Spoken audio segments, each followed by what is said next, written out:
Welcome to the regular briefing session of the Forsyth County Board of Commissioners. We have a room full of people at the back of the room. Good to have all of you with us. Commissioners are all in their places with sunshiny faces, as the saying goes, but we have a lot on our agenda today for a briefing for October 27th. And with that in mind, I'll turn the meeting over to our Vice Chairman, Don Martin. Thank you, Mr. Chairman, and welcome to everyone who's here. This is our second briefing for the October 27th, 2022 meeting. And today we're going to begin with a discussion item about some airport issues and the flight school. And before I call on our county manager to sort of introduce it, I do want to take this opportunity to recognize someone who is here with a chairman's proclamation that I will read. And I'd like to ask, and when I finish, Commissioner Kaplan will actually go down and give it to us. So I'd like to ask Janice Driscoll, if she's here, if she could maybe just come forward. And then, hi Janice, and then Ted's going to come down. You can just come stand at the podium. I'll read I have a proclamation from the chairman, and you will get a copy of it in just a minute. So thank you for being here. Whereas Janice Driscoll became a certified flight instructor in 1996, and whereas Janice Driscoll began her flight training career with Piedmont Flight Training, formerly known as Triad Air, located at Smith Reynolds Airport 20 years ago. It'll be in November. Whereas Janice Driscoll has served as a flight instructor for over 25 years, whereas Janice Driscoll has taught over 100 private and commercial pilot candidates, as well as over 20 certified flight instructors during her career. And whereas Janice Driscoll was named as chief pilot for Piedmont Flight Training over 12 years ago, whereas Janice Driscoll was honored as the Flight Instructor of the Year for the Southern Region in 2006, and whereas Janice Driscoll has provided outstanding leadership and guidance to the Forsyth County aviation community for over 20 years, and has done so with honor and integrity.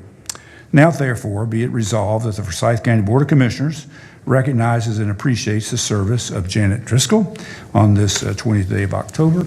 And Commissioner Kaplan will come down and present you with a copy of it, and we want to thank you for your service. Thank you very much. Yes, if you'd like to say a few words, we'd love to hear. I don't know if I can right now. I'm going to get this out. Thank you so much. Thank you. It has been a pleasure. It doesn't seem like 20 years. It seems like just yesterday. And I'm not really that old, mind you. It's just I started young. All right. Thank you again so much. Thank you. Do you?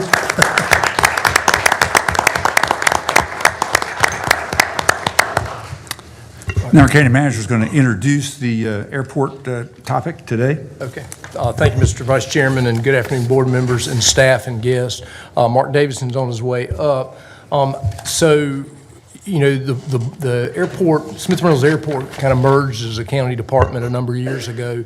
And part of, one of the uniqueness or unique factors of that is the airport board has certain authorities around what types of agreements to approve within their confines, and then some of them come over to you.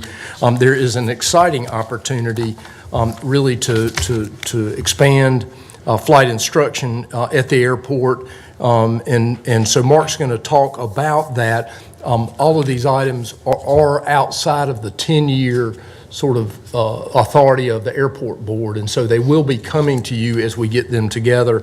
And like I say, they're a little bit complicated. And David Mounts, owners of Piedmont Flight Training, is here. And so what I thought we would do is Mark can kind of lay out the plans and where we are. And then and kind of outline his recommendations that will be coming to this board, and then Mr. Mounts can come up and respond to that, and talk about the structure of those and concerns that he has, and then we just open it up for any questions. This is about future agenda items, so there's obviously no action in front of you today. This is a briefing session, so there's no formal vote today. But today's comments and conversation really does set the stage for some future actions, some of which need to happen kind of sooner rather than later, just so that everybody can get their needs met. So I'll turn it over to Mark to kind of review the work that he's been doing for quite some time regarding this. Mark, do you remember P-38s? I'm sorry, say again? P-38s or P-51? Yeah, I think David's got a whole bunch of for flight training. Come on out now. For whatever reason, those old airplanes are in my mind all of a sudden. Not because you're standing up there, though. First of all, congratulations, Janice. That's awesome.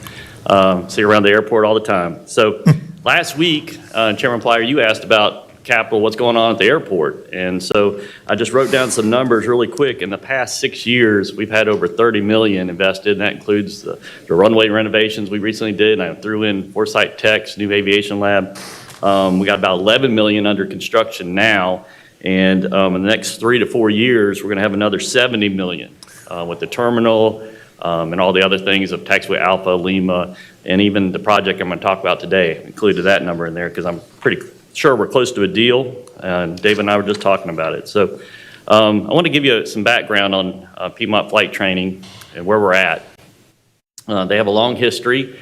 Piedmont Flight Training is 35 years at Smith Reynolds Airport. They've trained over 3,000 private and commercial pilots. I think you average 85 solo checks. I don't know if you still cut the backs of the shirts. Do you do that? So that's a lot of T-shirts being cut up. That's a sign of that the student is hit a mark with their solo flight. The instructor has a lot of confidence in them. They hire a lot of, like Janice, they hire a lot of CFIs, and a lot of those CFIs do move on to other jobs in the airline industry or flying cargo or even corporate aviation. So they have historically been a subtenant of our fixed base operator. It used to be Piedmont Hawthorne, Landmark, now Signature Flight Support. And just a couple of years ago, they became a direct tenant of the county. And so what we did is we created a lease and put them in the air cargo building, even though knowing that it was going to be torn down. That's a picture of it there on this slide. It was just a temporary location. And so in the meantime, we were looking at different locations to moving forward, and some of them was the FBO terminal over right off of North Liberty Street. Dudley and I looked at the North NC Cooperative Extension building, even looked at the Sheriff's impound lot, the main terminal building, and we actually think we found the best spot for them, working in partnership with David and his crew, and that is on the south ramp, and I'm going to get into that in a second. The next thing we had to figure out was funding. And the ownership of Piedmont Flight Training, David Mounts, is going to offer up some private investment, which is great for airports, because historically that's how we've done well over the years is we do a ground lease, a commercial tenant, invest in facility, and then after years it reverts to the county, and then we turn around and lease it back to them or a new tenant. So we also looked at different types of funding pots with the North Carolina Department of Transportation. That's one of my specialties, is to go out and try to find where we can get all this money. We talked about $110 million being invested at the airport. A lot of it's through grants. And so this particular project with Piedmont Flight Training was special because the building they were in was being demolished and they needed to be relocated because of airport development. So we contacted Amanda Connor with the state, and there's a fund, the Aviation Economic Development Fund, and so we think this is a really good candidate for some funding versus other pots of money, this STI and the SCIF funding. This is a good for both parties involved. So when you look at this aerial of Smith Reynolds Airport, you can see the red arrow there is right next to Foresight Tech, their new Maisie S. Woodruff Aviation Lab. And I want you to sort of just entertain me for a minute. Think of it as Disney World. We got different areas around the airport, just like you have at Disney World. You have Frontierland, Tomorrowland, Fantasyland. Well, the airport we have over here by the terminal, I would consider that corporate aviation land. Up towards North State Aviation, Signature Technicair, where they do aircraft maintenance. You got Piedmont Propulsion. Over here is MRO land. Then you got educational land. We got Foresight Tech, and I'm hoping to get Piedmont Flight Training over there. It's a perfect location for them. We have a public ramp. We have spots for them to lease spots or a section of that ramp. And then moving forward, I'm going to call this future land, across here, looking at different options with electric vertical takeoff, the quieter aircraft with the batteries. And so that's where I'm looking at it right now. I wanted to just share that with you, that I think we have a perfect location. Here's another aerial, just to give you an idea. That's that $16.5 million facility Foresight Tech just recently built, and that arrow is pointing to the area that we're looking at developing. Okay, so the idea was that the flight school would invest in a new facility that would revert to the county at the end of the term. We, the county, would go out and get that NCDOT funds I was talking about to rehabilitate the existing ramp. It's in terrible shape. Especially the end that we're talking about leasing to the Piedmont Flight Training. And then they would have an area for their fleet of aircraft. I think we're talking about 20 or so aircraft. And then also a portion of that ramp, it's always been in our capital project or improvement program. This will actually expedite it and get the money sooner. And so we're looking at a much larger ramp where they're leasing a portion of it. And we're looking at $1.1 million with a 10% local share. And then also going to the state as well. I know the flight school is concerned about the longevity and the quality of their aircraft, and so they'd like to have them under some shade ports, which is more economical than building a full hangar. So we're also looking at getting funds from the state for that element of this project. So a lot of moving parts. All right, so here's some exciting, I don't mean to steal the thunder from David, but he sent us some conceptual drawings. This is if you were driving up North Liberty Street. In the background is the Foresight Tech Maisie S. Woodruff Center. And this is the new location we're talking about. When you drive up to the parking lot of the Foresight Tech, right there's a parcel that's available, looking about 4,000 square feet, where they would do classroom and instruction and conference room and things like that.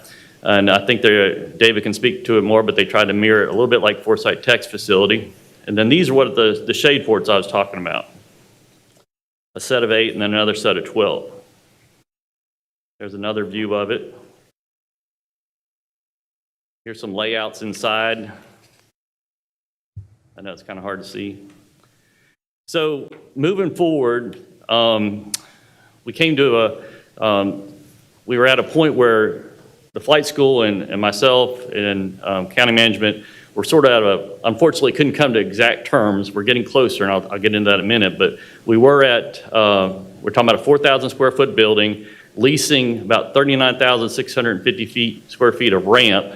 And if you can tell from this drawing, here's where the facility would be built on that dark blue spot. And then those shade ports I was talking about would be this green area. And then the yellow, you can barely see all the way around the leasehold. We have our proposed rate for management was 40 cents a square foot, which equates to, if you did the whole parcel, about $1,455 per month. If you break it down, if you just did the building, it'd be $133 a month, ramp about $1,300. We had talked about no assignment of the lease, and leasehold must be used for flight instruction, and we wanted to make sure the airport board was concerned about the quality of the building. You can see from these conceptual drawings that will not be an issue, and we just need to see the construction plans. The flight school is interesting, and David's going to explain about how important it is to have low cost, and so he wanted to amortize the improvement over 36 years to match Foresight Tech. We talked about maybe it reverting to the county after 20 years, but then they would still have another 16 years. He wanted the same rates that Foresight Tech had when we negotiated that lease years ago at 27 cents a square foot. And you can sort of see the difference in the rate there, $982 a month, per month.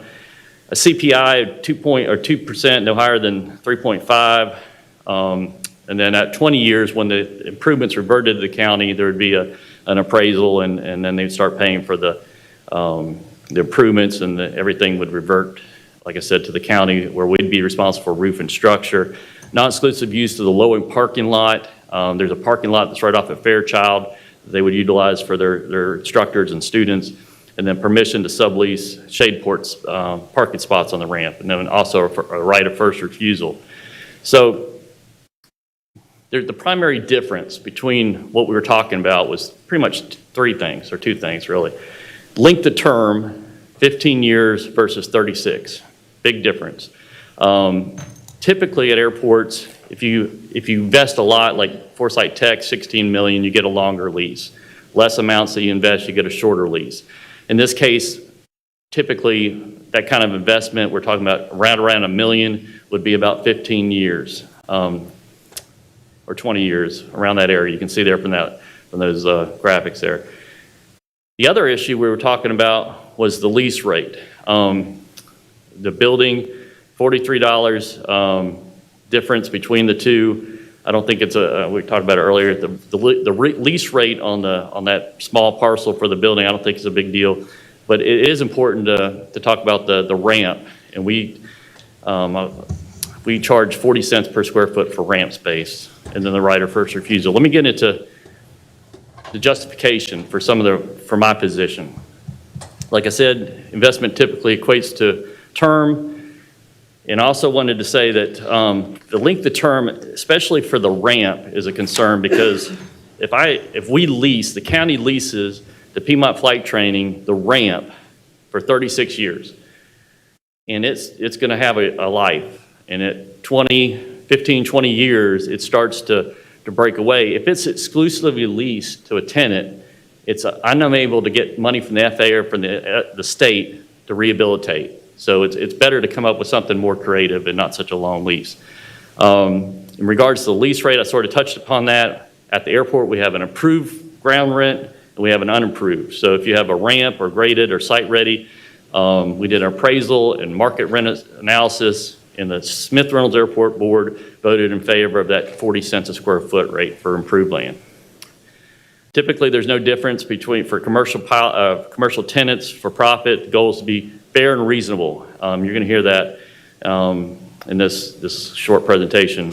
Hope I'm keeping you all awake here. Sorry. A lot of moving parts in this. Our current tenants, like Signature, pay 40 cents a square foot for the new asphalt that's being built out in front of that corporate hangar.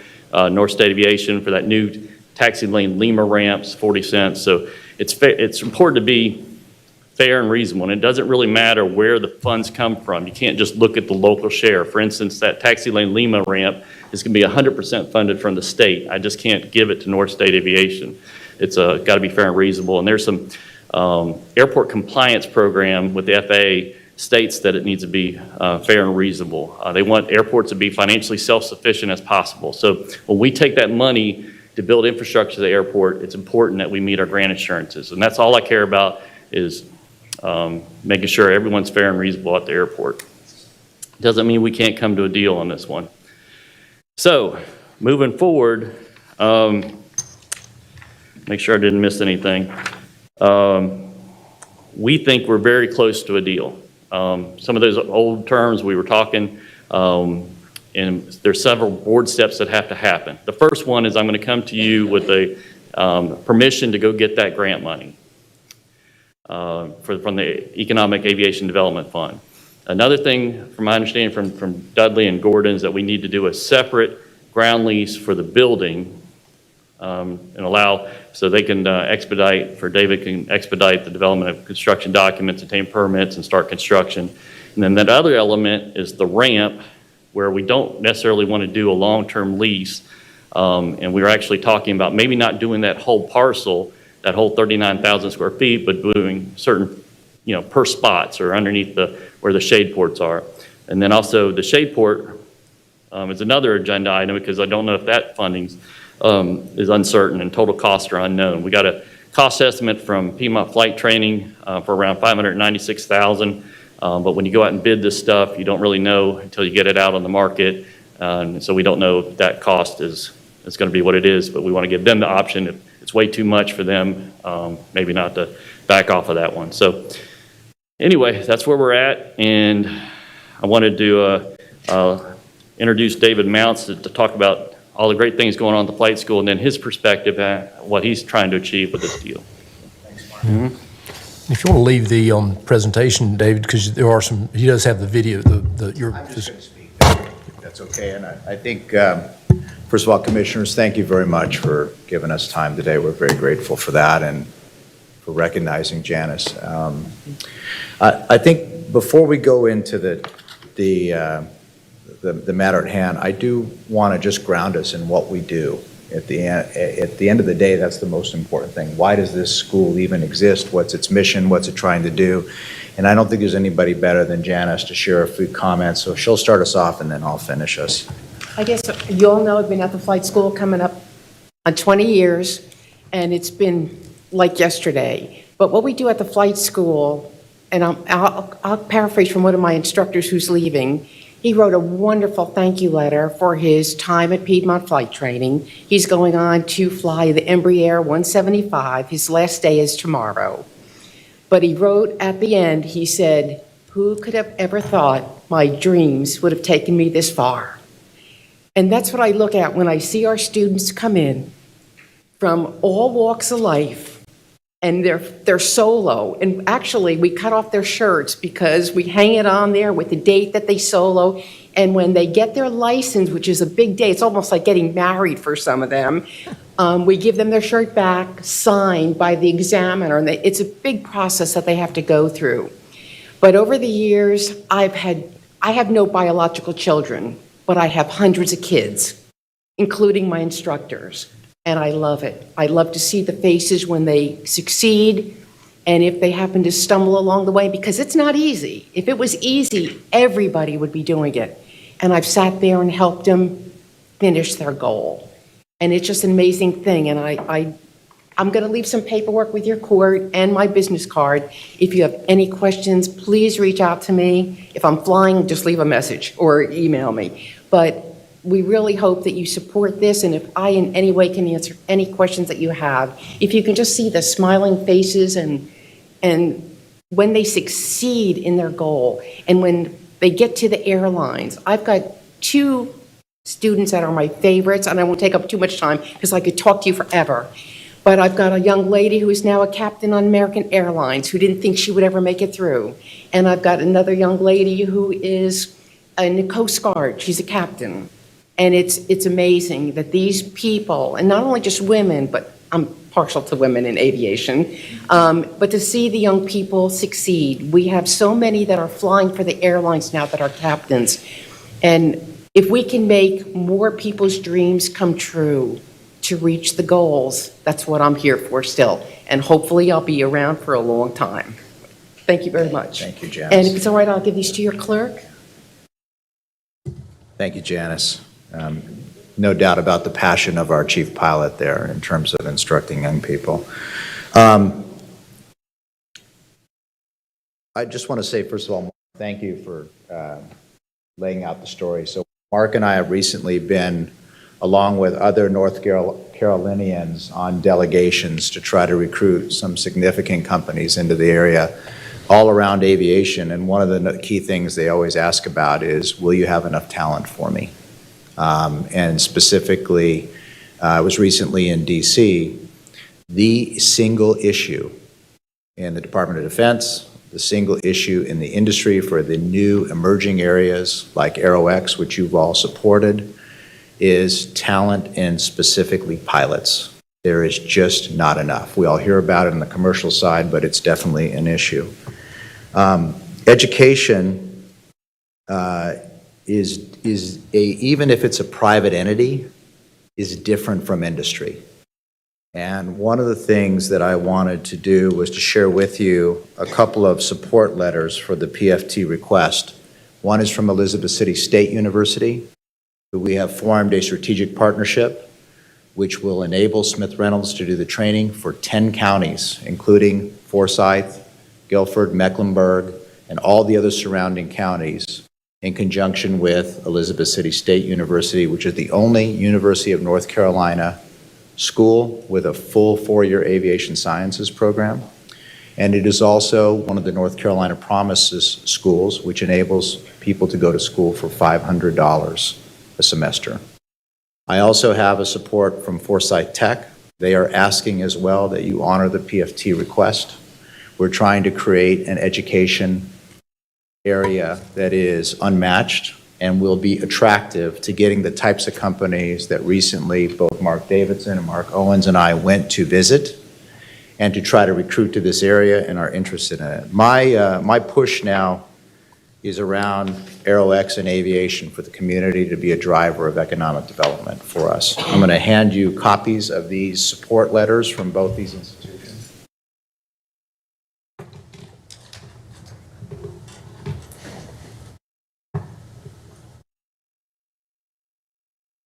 And I'd like to just address the reasons why I think our request is fair and reasonable.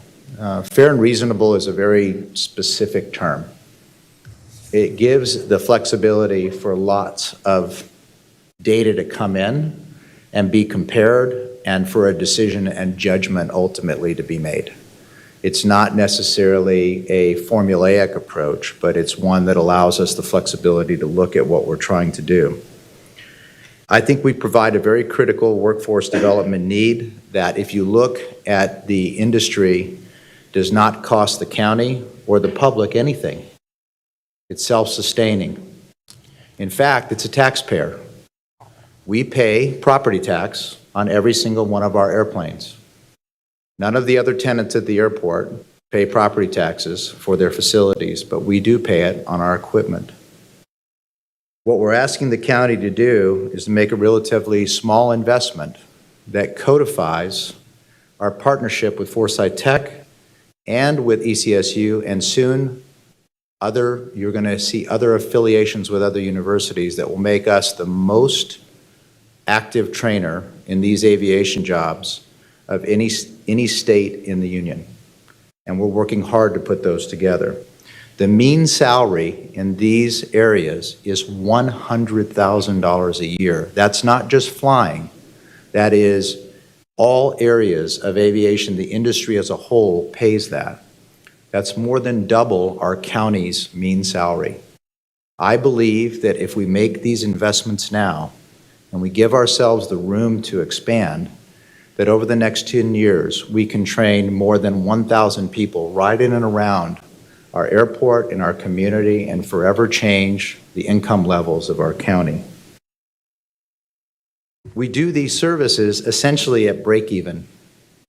Yes, it's a private entity, but it's a school. Flight training is expensive. It's not something that you make nobody goes into owning a flight school. There's no flight school millionaires. We do it because we love aviation and we love the industry and we love passing on the very disciplined processes of training and risk management and judgment and using good judgment to execute things safely. We're now at the flight school in our second building that will be demolished. Our first building, you probably don't know this, had to be demolished because it was structurally unsound. There had been so little investment in the school and in the resources and in the facility that also it was deemed unusable because of environmental reasons. So we moved from that building.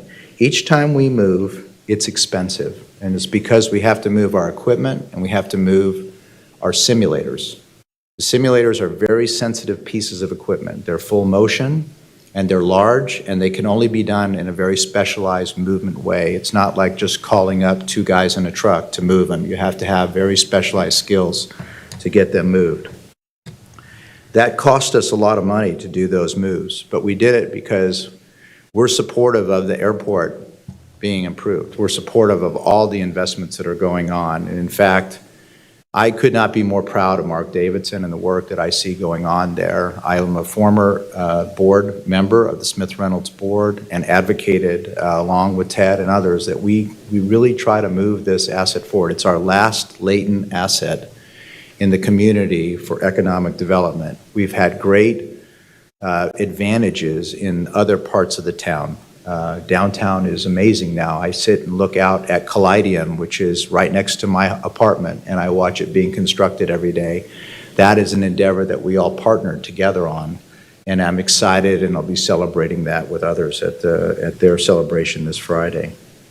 I think these factors should be considered in the fair and reasonable. The two moves are tough, but it's important that we have a final long-term location. And what we're striving for is a campus feel on the South Ramp, something that will be impressive when we bring companies in to look at the talent development, something that will look different than anyone else, something that will show our commitment. I can't ask the county to help me with investments and equipment. We have to buy our own airplanes. I can't ask you to help us go get instructors. I can't ask you to take the risk of flight because you would never want to be legally liability. You wouldn't want the legal liability for that. The only contribution I can ask you of is to treat us the same way as you have Foresight Tech, and that is to give us the same type of use of the property for teaching people how to be successful in aviation, teaching people to fish in these really great jobs. I think the renderings that we laid out there really show that we can contribute to something special in that. And I've also been very impressed with Dudley's passion around removing the blight from our community, making an impact. And this puts us on a really good path to getting that whole south side of the airport on a new vision. And the combination of the partnerships with the different education institutions, I think can lead us into further innovation, and we could even see another innovation district form out of the airport around the areas of advanced air mobility. We've worked it as a team with the airport to stage the grant for the ramp and shade ports. We could have moved forward with that if we had a lease agreement done. We've sort of held back a little bit on that, not sure of whether we should do it there. I'm confident that similar to AeroX, that once the county acts with support, at the very small level that we're requesting, and I sent you all some math to show what the county's outflows would be, which are less than 200,000, and the inflows are nearly 4 million, that small investment will set a domino effect. And I think you know our track record in taking small investments to the county and getting them leveraged at the state. We've done that with AeroX, and we've already had great success there. I think that we will succeed. Mark and I will succeed at getting that over the finish line. I'm positive we can get that over the finish line. For us to really put the flight school on a long-term path at Smith Reynolds, we need a secure long-term location. We can't be in a situation where we're in a building that, isn't structurally safe. We can't be moving every couple of years. We need a stable long-term place, okay? And I think the education hub at the airport will be great. The moves have put us back a little bit on equipment purchases. I'd like to go get more aircraft. We will never be big investors in buildings. After all, our work is in the air. If I come to you and have to say I'm making a $10 million investment in a building, you better ask me, what are you doing? That's not where we make the investments. So those standards that kind of bind the private investment time horizons, they're really not applicable to a school. They're really not applicable to what we do as our core mission, which is to get people in the building for pre- and post-flight review, but really to get them out of the building and into the airplanes, into the air, to learn how to be tremendously safe pilots. That's our mission. The formulas don't allow you to calculate what we spend on that equipment, but if we did, it would easily meet the long-term rates and you'd all be satisfied with it.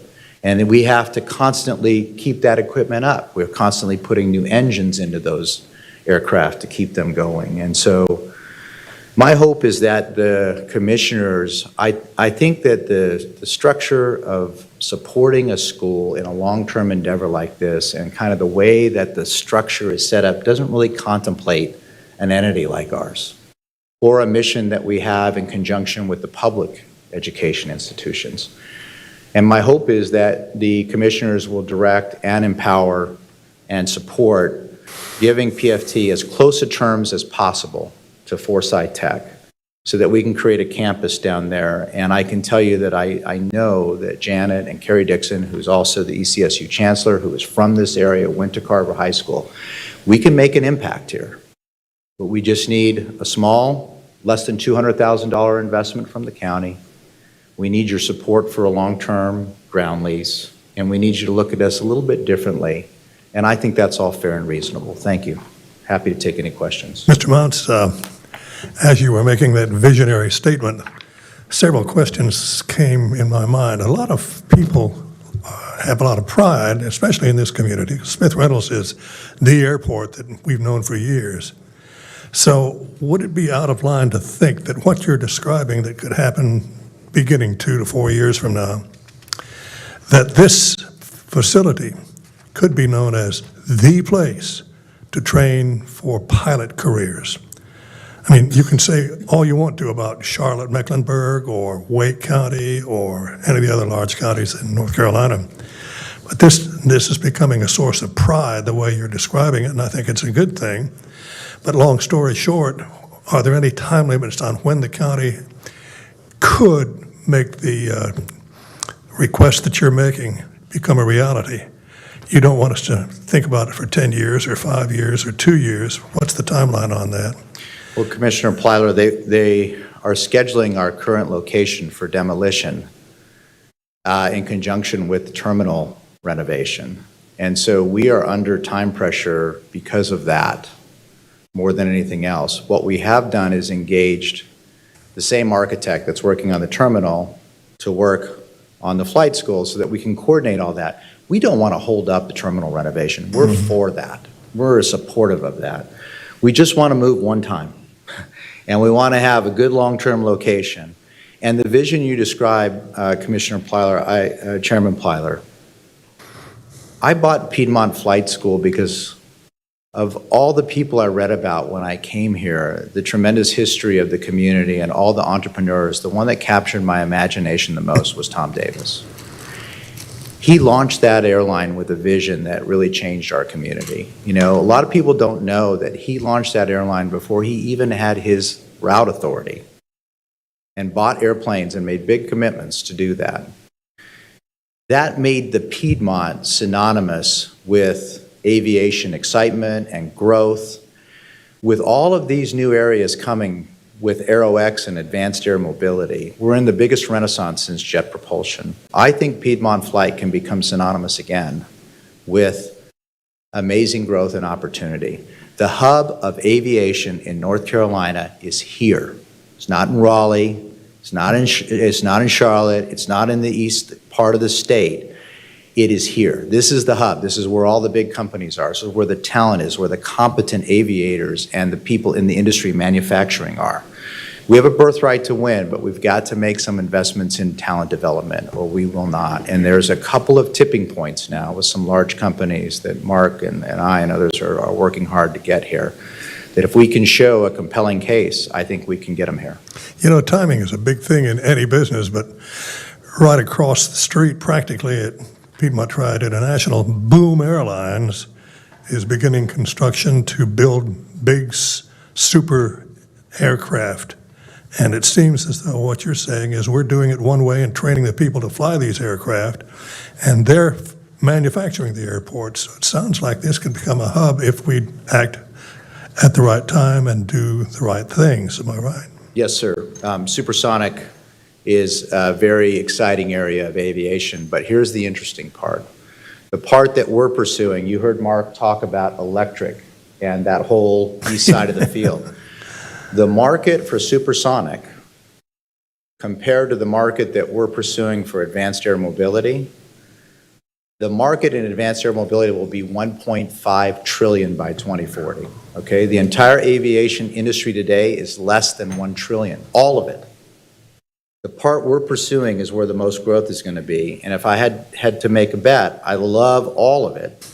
But advanced air mobility and AeroX and the areas around those types of training, which are what we're doing at Piedmont Flight School, we're training not only for in-aircraft crewing, but uncrewed aircraft for remotely piloting those aircraft as well. Interesting. Yeah, thank you. Chairman, if I may, I do have a question. I'm not sure if your professor shared the enrollment, and with that, because the facility is in one of our hot spots in Winston-Salem District A, Yes. How many of those students in your enrollment are minority students? Yeah, so that was a really important reason why we did the partnership with ECSU, is we wanted to make access to the North Carolina Promise. This summer, we will be running multiple camps focused on all of those minority students in and around the airport. We also are very lucky. The chancellor from ECSU is a graduate Carver High School. And I will be meeting with her next week at Elizabeth City State.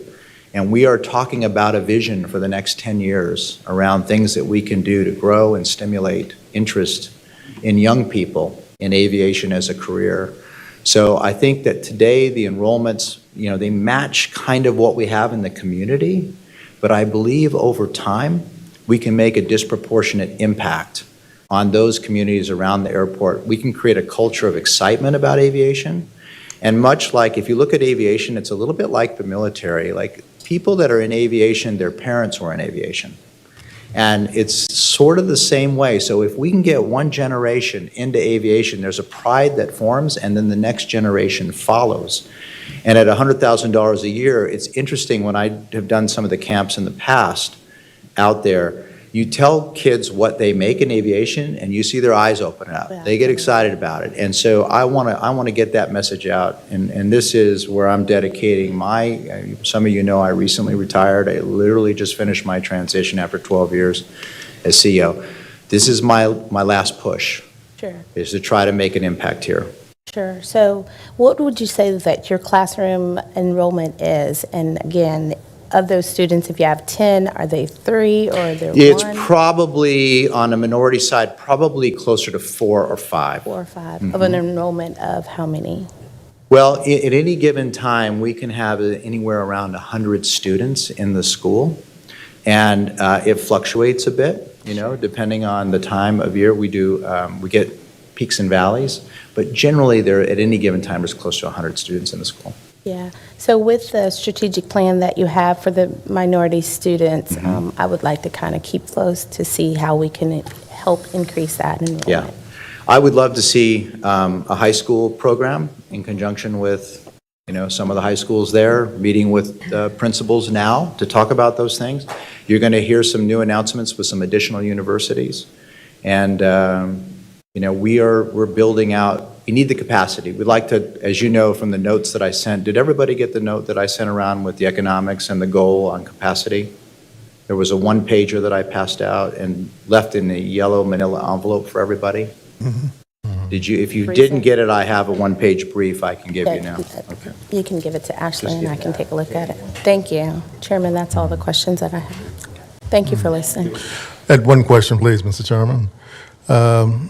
The current president of Elizabeth City State and my daughter went to school together at Carver, and they both have their PhDs now.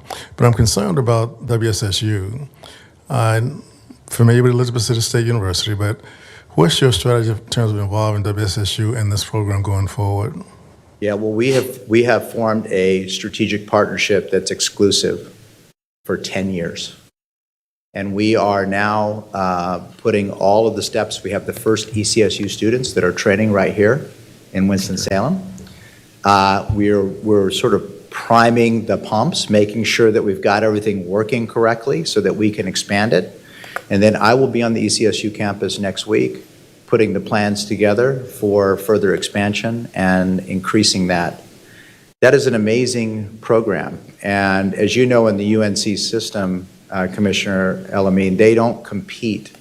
If there's one program like in the aviation, like that is the one for the state, right? And so I believe that we can do many things together to increase the capacity of students in the throughput, expose more students to the North Carolina Promise, and then I think also operationally, we can pull resources together to save money on things like fuel, insurance, purchasing of airplanes, because we have all of these things that we need to do together.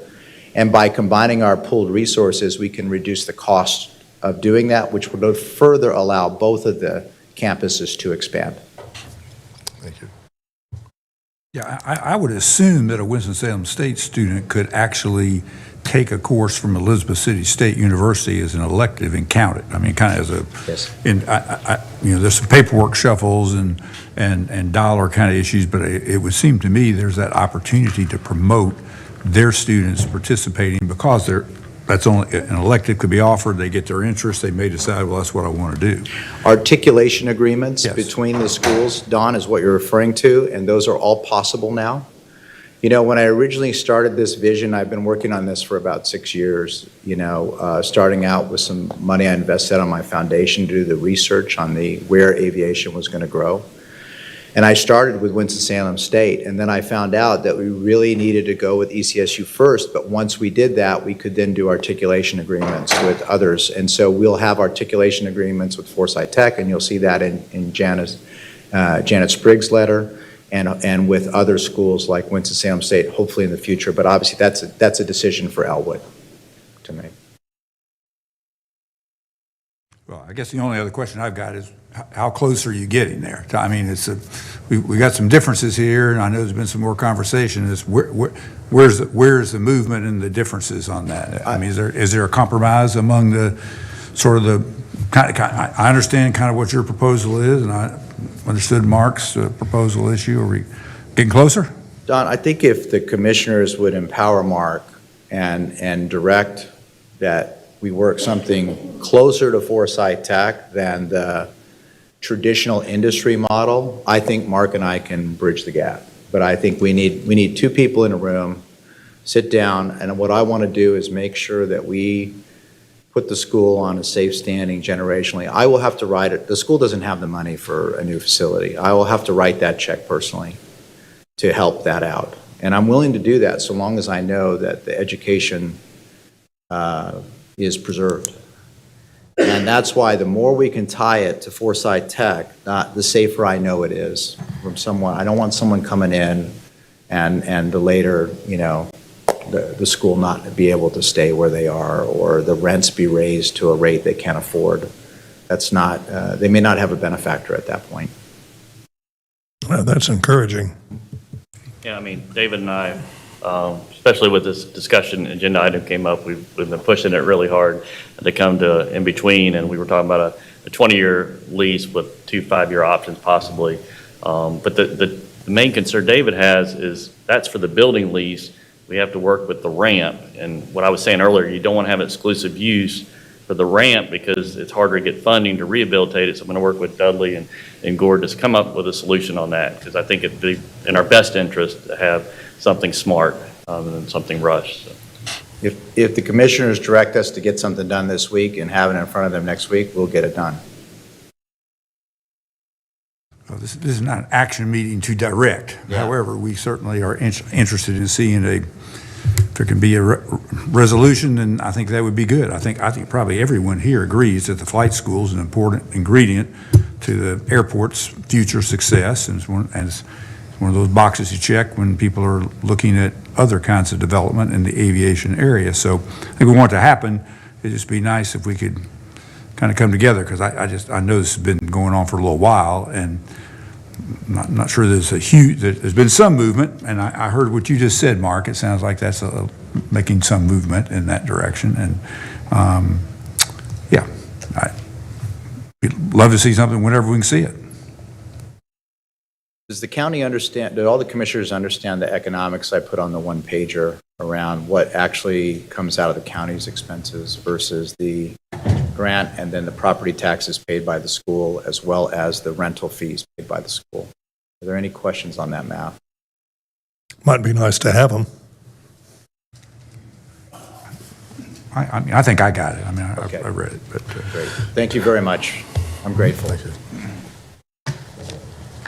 okay, we are ready to review the briefing agenda. Very good. Thank you, Mr. Vice Chairman. All right, yeah, we do have some business items for consideration on the October 27th agenda, so we'll get those reviewed today. The first item is a public hearing to consider the expenditure of county general funds for an economic development project and authorizing execution of an agreement with a company. You've got an associated resolution, and I'll just turn it over to Kyle Haney to review this as soon as we get our technological setup completed. We're going to look at people's calendars is what we're going to do. This hasn't been your day where microphones are concerned or this type of thing. Dangerous place to go here. But, Practice.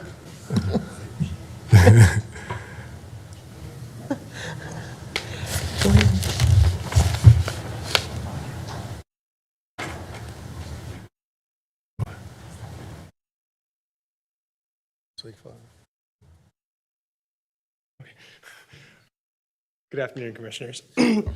So per the process that we've established in the last year with a couple of these other projects to protect the confidentiality of these companies until the day of the vote, I'm not going to give a full presentation. I will next week with that public hearing, so I'll just briefly go over this.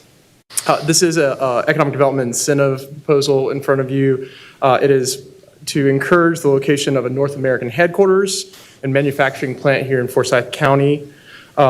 The incentive that's proposed is the standard 5-year 50% incentive. In this situation, it's estimated at $430,000 over 5 years. And that's based off the capital investment of $50.5 million and the creation of 303 full-time jobs at an average salary of $60,000. And once again, I will provide the company's name as well as more specifics on that next week. But happy to answer any of these questions today. Thank you very much. Kyle. Appreciate that. All right, you got a special resolution. It's a resolution designating new review officers to review and certify maps and plats for Forsyth County, North Carolina, in accordance with the general statutes. That's a planning item where the statutes require that you designate certain people to be able to do that, and so that is what that agenda is about. Item 3 is the minutes, and they will go out Friday, tomorrow. Friday. Very good. All right, so you'll get those. They're forthcoming. All right, you have 3 budget and finance items. Item 4 is an amendment to the fiscal year 2022-23 budget. It appropriates fund balance for renovations at the Forsyth County Department of Social Services as part of that health campus renovation project. Kyle Wolf will review. Good afternoon, Commissioners. So back in June, the board approved a resolution selecting Norwood Architecture and Design to provide design services for our health campus renovation project. There's a budget of $1,450,000 on there, partially funded by some money that we had set aside in the 2020 PAYGO CPO. And we had also set aside $300,000 in the DSS budget last year as part of that as well. So there was a little bit of a gap as the cost went up, and so we had intended to actually appropriate $450,000 in the budget from to cover DSS's portion of that project, but we neglected to put those in the budget this year, and so that $450,000 is coming from some funds that were set aside back in the 2020 PAYGO to address COVID-19 type efforts. And so really what we're doing here is just appropriating that $450,000 for this project to make up the balance. Happy to answer any questions. All right, thanks. Agenda item 5 is an amendment to the fiscal year 2022-23 budget. It appropriates adoption promotion program incentive funds to DSS, and I think Sharita Kane is not going to be here. Come on up. Introduce yourself because you're not Sharita Kane. I am. You are Sharita Kane. Yes, sir. I'm sorry. Yes, My eyes are terrible. Sharita. Welcome, Sharita Kane. Yes, Okay. sir. I'm Sharita Kane. Some more glass. I guess so. My hair is different. Your hair is beautiful. That's what I was getting ready to say. Wow. Okay. Sorry, Chantel. She's over here shaming me right now. So, all right. It's okay. Good afternoon, everyone. My name is Sharita Kane, and I am the Division Director with the Family and Children Services with the Forsyth County Department of Social Services. Forsyth County has received adoption promotion incentive funding in the amount of $229,509 from the North Carolina Department of Health and Human Services. This funding is based on the number of finalized adoptions that we achieved for the most recent fiscal year. Specifically, we were charged with finalizing 19 adoptions. I'm extremely excited to let you guys know that we have exceeded that baseline, and we achieved 36 adoptions. Wow. So because of the great work of all of our staff, we were awarded these additional funds to assist us with continuing to look for prospective adoptive parents. Good. The budget ordinance amendment increases the appropriation for the Forsyth County Department of Social Services Special Children Adoptions Program to $319,963.25. This budget ordinance amendment appropriates the additional funding in the amount of $94,963.25. The purpose of the Adoption Promotion Fund is to enhance and expand adoption programs, to secure permanent homes for children in foster care who are harder to place, and to encourage partnerships between public and private agencies to achieve permanency for children in a timely manner. Please let me know if you have any additional questions. Thank you. Just one question if I could, Mr. Chairman. First, congratulations by all means. What's your secret formula to improving your foster parent population? Because it seems to be an issue across the country, finding foster parents. It definitely is not just an issue in Forsyth County, it is definitely an issue nationwide. I would say, in my experience, I've been working in child welfare since '05. And I think when COVID hit us, I think that a lot of families made some hard decisions. For example, whenever children come into foster care, you're having to decide, you're having to bring someone else into your home. And a lot of our foster parents may be taking care of their parents or other siblings or relatives that may have some underlying health issues. And so there was some concerns about bringing someone else in the home that may have COVID that would jeopardize the health of some of their family members. I would also say that some of the behaviors that we're seeing has caused some foster parents to hesitate. I think there are some amazing families out there that still continue, no matter if they have family members with underlying health conditions, no matter what the behaviors are, they're willing to step in to provide a permanent home or just a temporary home until the youth can be able to return home to their biological parents and or provide permanency. I would also say one of the top reasons is adoptions. So if you think about it, they've decided to open up their home and provide this loving home for this child. And so a lot of times when they adopt, they feel as if they have the perfect number, right? And so they no longer want to foster because they've created this set number of family members for them. And so it's definitely been a challenge for us. We are definitely in the process of restaffing our team. With these additional funds, I'm extremely excited because these are the funds that we use to help us recruit. And so in the past, with getting up with the funds, this will allow us to get our advertisements out, right? Get it out on the news, get it on the radio, get it on TVs. I think if you guys remember one year, we had received some additional funds, and you probably saw our name everywhere. It was on, remember those green buses? I think it had green. Yes. So those are the things that we can use these funds for because we want to get the word out that we need foster parents. We do have children currently in care. I currently have 230 children in foster care right now. 37 of those youth have a permanent plan of adoption, and 13 of those 37 youth or young adults, do not have a permanent home. And so majority of the 13 children are teenagers. And so our biggest goal is just to get the word out there that we need anyone who is willing to assist, anyone who's willing to provide a loving, safe, and stable home for a child who's in need. Sharita, do you want to mention what it takes to be a foster parent? That might be helpful. I sure can. And so to be a foster parent, the first thing is that you contact us. Feel free to contact us at 336-703-2445. That's the first step. And so we will schedule a time with you to what we call an interest meeting to discuss with you what the expectations are and what the criteria are for becoming a foster parent. Essentially, you have to be 18 years of age or older.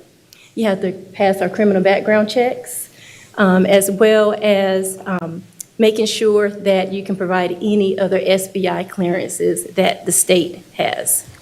Additionally, once you provide interest, we do have classes where prospective foster parents can attend. Our MAP classes are 30 hours. That's the total for it, and that is set by the state of North Carolina. And so once they complete that, there is an extensive home study that we do with each of the prospective families, and we provide that information to the state. Yeah, it's not, I mean, it's a process, but you can become a foster parent fairly quickly. And there is some local funding that actually goes to that. It is, yes, sir. Like, for example, with our foster parents, they are eligible to receive a board payments depending on the age of the youth that is placed in their home. A lot of people don't realize this, but in 2017, the North Carolina General Assembly established what we call the Guardianship Assistance Program. And so what that means is that in the past, whenever you receive guardianship of a youth, there would be no more funds, no additional financial assistance. But as of 2017, even foster parents can continue receiving that standard board payment for a youth if they're 14 years of age or older, up until they turn 18. So even if adoption is not a permanent plan, guardianship is also a particular plan, a permanent plan that even foster parents can receive some financial benefits for. Are those benefits? Sir? Are those benefits? So they can, The amount? so for 0 to 5, they've changed it, it's $584. For 6 to 12, yes, sir. From 6 to 12, it is $598, and for 13 to 8 or 17, it's $698. So it just changed most recently. We had the same amount for probably about more than 10 years, but as of this past year, the General Assembly increased it somewhat. Most of it's local money. That's when you set the tax rate. Those are mostly locally funded. That's a local funded cost. Right, and then for adoptions, if you adopt a youth that is of the age of 16 or older, you can continue to receive extended adoption assistance up until they turn 21. So the state is trying to work really hard to come up with some different ways to enhance or help the young adults be adopted, because a lot of times everyone is more interested in infants and younger children, but it's our teenagers and our sibling groups that are definitely in need of homes. Thank you. Thank you. All right. Thank you. Great, Sharita. And you've convinced me to get graduated lenses, so I will do that. Thank you. Agenda item 6 is an amendment to the fiscal year 2022-23 budget ordinance to appropriate fund balance for forestry staff salaries due to a state increase. I'll turn it over to Kim Bussey from Budget Management. Looks like we got some forestry guys behind you, so. Yeah, this is District Forester Mark Bost with me, and sorry. County Ranger James Bentley. County Ranger James Bentley. So good afternoon, Commissioners. This item would appropriate funds to North Carolina Cooperative Extension Forestry Services to cover the county's portion of the 5% state salary increase for 2 county forest rangers.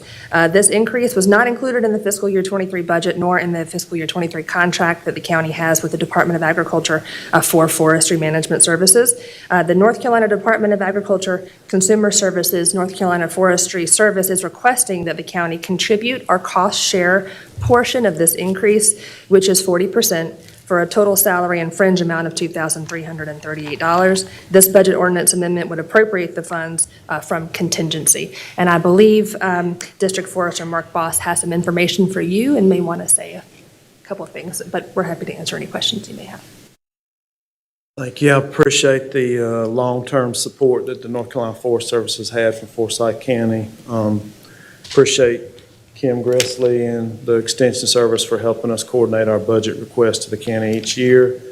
Just want to tell you that I'm very excited to have my new county ranger back here, James, on board, and we also have a very new assistant county ranger that's working with him. The request for the small additional amount of money that we need is in response to the North Carolina Forest Service emphasis on trying to increase salaries for our forest ranger positions. We have had as much as 70% turnover in the entry-level positions over time due to low salaries and opportunities for those people to move out of those positions and go in just about any direction and make more money. So this isn't a lot of money, but we're appreciative of the state for doing what they can to help these guys out. We do have we're getting ready, the leaves are getting ready to fall off the trees. We're getting ready to have what could be a busy fall fire season, and these guys are ready to help your fire departments in any needs that they have. They have greatly improved the forest management program in the county just since James has been here. We're doing a lot of work with the private landowners in the rural parts of the county that still own tracts of woodland, helping them do good, sustainable forest management. We are working with Tanglewood Park, helping them do some assessments on some of the emerald ash borer damage that they have over there, and helping coordinate efforts over there to do some prescribed burning and some native grasses that they've got. Lots of good projects going on forest management-wise in the county. Salem Town Retirement Community, we've done a lot of urban tree assessments over there, trying to help them get some urban forestry grants to do some improvements on properties there. Also, just want to make you aware, we have had as many as 100 North Carolina Forest Service and Department of Agriculture employees working in Kernersville to try to stop the invasive spread of, spotted lanternflies, the new pest that we have just acquired from Virginia that could have devastating impacts on a lot of agricultural crops. I have a report here that I will pass around and some examples of I have enough reports for everybody, with some examples of some of the management plan work that we're doing that could be passed around also. And the lanternfly pest is one of the pages in that report. And that's all I have. Just if you have any questions, I can expand on anything that I mentioned. You're talking about leaves. Does the Forest Ranger program involve collection of leaves in communities? I'm asking that question because they're falling off my trees. No, we don't get into it like that. We do get lots of phone calls about the leaves right now. Just did a TV interview with Channel 2 on why the leaves change color and why they're changing color earlier this year than normal. We do also try to do some hazard reduction burning where it's possible to reduce fuel loading and burn off some of those leaves on some of the places we can for the benefits of fuel reduction and wildlife habitat improvement primarily. And even though this is a really, really urban county and the biggest part of a lot of what James does is urban forestry, we do a lot of going out and looking at one tree in somebody's yard and talking to them about tree health and proper tree care and proper pruning and proper mulching and things like that. That's a big part of what we do, and we do get a lot of questions just like that. I actually had a lady come to my house. Apparently she knew what kind of a brain I had and rang the doorbell. I went out and she had this beautiful leaf. And she says, "I would like to sell this to you." I said, "It's a leaf. I've got a whole yard full of them." She says, "This is plastic and it's almost impossible to destroy. And I can sell you some of these." I said, "No, thank you. I don't think I'm going to buy a plastic leaf." But people are getting concerned about that at this time of the year. That's one that I haven't heard. The plastic leaves for sale. Yeah. Anything else? Thank you for coming. Greatly appreciate your support. Thank you. Yes, sir. All right. All right. We have several grant matters. I believe there's 6 on the page. Yep. Agenda item 7 is resolution authorizing submission of an application to Vital Strategies to apply for and accept if awarded a matching grant to expand opioid settlement-funded overdose prevention initiatives. Denise Price led the required meeting that we were to have with the municipalities last night. Did a great job, and we got a lot of great input. So. Absolutely. Thank you so much. Good afternoon, Commissioners. The resolution before you does seek permission to apply for a grant with Vital Strategies. This grant would provide up to $70,000 per year for up to 3 years, beginning no sooner than January of 2023, to expand the opioid settlement funding for overdose prevention initiatives. If permission is granted to apply for the grant, that does have to be in by the end of this month for consideration. Be happy to answer any questions. You want to buy a plastic leaf? No, thank you. I do have one question Sure. on I guess about a couple of weeks ago, we talked about, I think it's an organization, Harm Reduction. That's maybe not be the Twin correct City name. Harm Reduction Part of the Collective. Shalom issue stuff. This is the same kind of supplies, et cetera. It And is. so help me understand the synergy and overlap in that, because it was a grant funded also. It And they was. were administering a different grant. It was. Great question. So one of the biggest gaps that we're seeing right now is historically, the state has provided our naloxone or Narcan, the reversal medications. Their grant has ended, so we're unable to get naloxone from them after this last that we got in last month, at least through spring. We're also seeing a huge demand for naloxone, much greater than we ever have before. So the part of that is coming from the vending machine at the detention center, which you might have heard about, where people can go and get naloxone at no cost. And we've actually heard of some reversals coming from there. So there's a perfect storm that's emerging here. And it's not a bad storm, it's a good storm. People are aware of naloxone, people are carrying naloxone, people are using naloxone. The state's having more demands on their limited supply. So this is yet another way to expand the purchasing power where they will match our dollars that we spend to help to buy more. Okay, thank you. Oh, you're welcome. Thank you. Thank you, Denise. Agenda item 8 is a resolution authorizing the submission of an application and afforded acceptance of a family planning services grant from North Carolina Department of Health and Human Services. You've got the division listed there, and Adam Pendlebury with Public Health will review. Good afternoon, Commissioners. The item before you was a resolution that would allow the Department of Public Health to apply for a grant from NCDHHS in the amount of $528,888. This grant will be used to support family planning activities at the Department of Public Health and is payable over a 3-year period, so just over $176,000 a year. This grant can be used to fund activities such as education, contraceptives, and HIV and STI testing. Be happy to take any questions. I do have a question, if you don't mind, Chairman.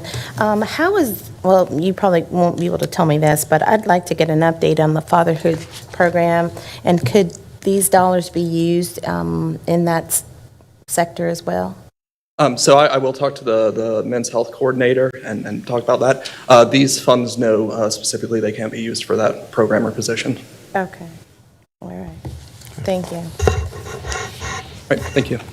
Do you, Commissioner McDaniel, are you interested in a update on the fatherhood program? I am, yeah, and then I can just talk offline because I just need to understand how to coordinate. Okay. Whatever. Yeah, And we can certainly do some. I can follow up with you on that, Commissioner McDaniel. No worries, thank you. Very good. All right, agenda item 9 is a resolution authorizing submission of an application to the North Carolina Division of Parks and Recreation, Department of Natural and Cultural Resources to apply for and accept if awarded an accessibility grant. And I'll turn it over to Constantine Stamati. And Constantine's our business officer in Parks.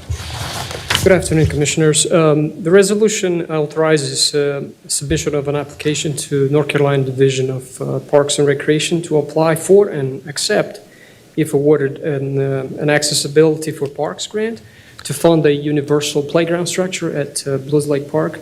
This will be the county's first universal playground, where the design enables people of many different abilities to enter the playground and use its features at the same time.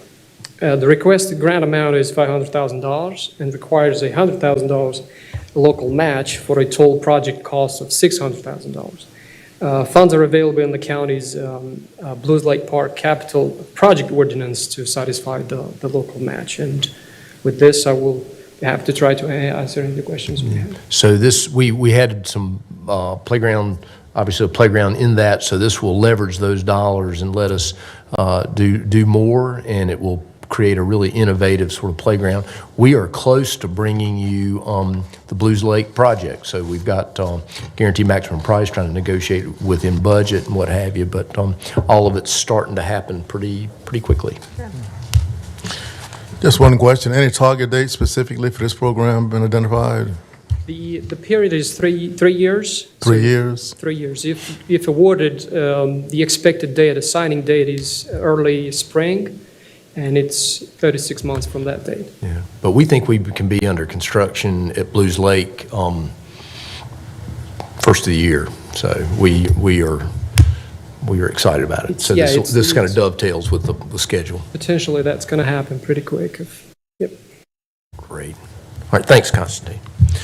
Agenda item 10 is a resolution authorizing submission of an application to North Carolina Department of Transportation for the ROAP, Rural Operating Assistance Program. Kyle Wolf is going to come up and talk about that. Good afternoon, Commissioners. This is an item we bring to you pretty much on an annual basis, and so we have received notice to apply for the Rural Operating Assistance Program grant in the amount of $273,888 for FY22. The ROAP grant is for our EdTap program and the Employment Transportation Assistance Program. And so really we're just requesting permission. We'll come back at the next meeting to actually appropriate the funds and also have you approve agreement with Winston-Salem Transit Authority and the PTRC to administer the programs. And we'll get these dollars, so you'll see it coming back. So thanks, Kyle. All right, we have 3 more airport matters. You've got 2 that are grant matters and then 1 contracts. And so I'll turn it over to Mark Davidson. He'll review, I'll just go ahead and introduce the 2 grant matters, authorization for a grant for the Brushy Fork Creek Restoration Project at Smith Reynolds Airport. And then he's also got one for a accounting service at Smith Reynolds, and I'll leave it up to Mark to explain what accounting service at an airport is. So. All right, you thought you were getting rid of me. This Brushy Fork Creek Restoration Project, I don't want to bore you with a PowerPoint, but I think it's important to just have a little bit of background. The airport department is committed to being good, responsible stewards of the land as well as good neighbors to those that are adjacent to the airport. And a couple months ago, it was brought to our attention that there's, after a storm, thank you so much, after a storm event, thank you, eroding the banks of the Brushy Fork Creek on the east side of the airport, and several neighbors who live on Barkwood Drive own property along the creek have witnessed erosion of their property and are requesting help from the county. So although the drainage system for the neighborhood north of that neighborhood has no sediment control and feeds directly in the stream, a number of the neighbors suggested that the airport years ago when we did a tree harvesting project increased the erosion. So so you know, the harvesting that we did was completed in 2016, and prior to cutting down any of the timber, what we did is we worked with Forsyth County. We were the airport commission at the time. We also worked with the North Carolina Forest Department, the urban forestry, and the city of Winston-Salem to ensure that we met all the rules and regulations, and the best management practice was being done before the work was started. We developed a timber management plan and tree harvesting maps with the timber company. And although it's not certain that the timber harvest the airport conducted back in 2016 caused the erosion problem along Brushy Fork Creek, we could have been a contributing factor. So therefore, the airport department proposes to create a new capital project called Brushy Fork Creek Restoration. And to give you an idea, this is a picture in 2016, right after the timber harvest happened.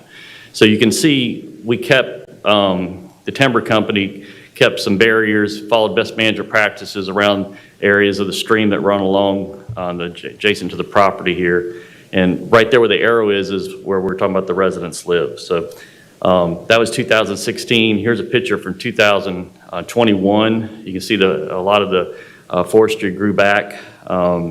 We did about 250 acres we wanted to improve wildlife control, generate some revenue, and forest restoration. So I met with Miss Jackie Johnson and Miss Glover on the July 7th, to gain a better understanding of the issues. They both came out to the office, the airport, and also shortly after that meeting, Damon and I visited, as well as some folks from the NC Cooperative Extension, met with the neighbors and visited their backyards and looked at the creek, and we started developing a project. So the recommendation is to proceed with the project to restore the stream and protect our neighbors from further damage to their property. The airport department, like I said, with assistance from the local office, the North Carolina Cooperative Extension Service is requesting permission to apply and receive a grant. North Carolina Land and Water Fund, an amount of $320,000, and based on the research, it looks like a 20% match, equating to about $80,000 from the airport, would make the grant application very competitive. So in your packet's a resolution. When that timber was cut, was it any buffer left, even the harvestable timber, was there a certain amount of buffer left of it from a point to property line points? Yeah, I can tell you there's a required forestry buffer that's there, and I know you know when you get to a creek or stream, there is that required buffer that that you cannot get into, and that was left. And Kirby, do you? I don't know if you were involved in this one. We usually double that buffer, so I don't know if we did in that particular case. Yeah. But I know what you're speaking of, Mr. Manager, about the stream buffers. What I was asking about is a certain amount of buffer area from, say, private property owners back into the airport property.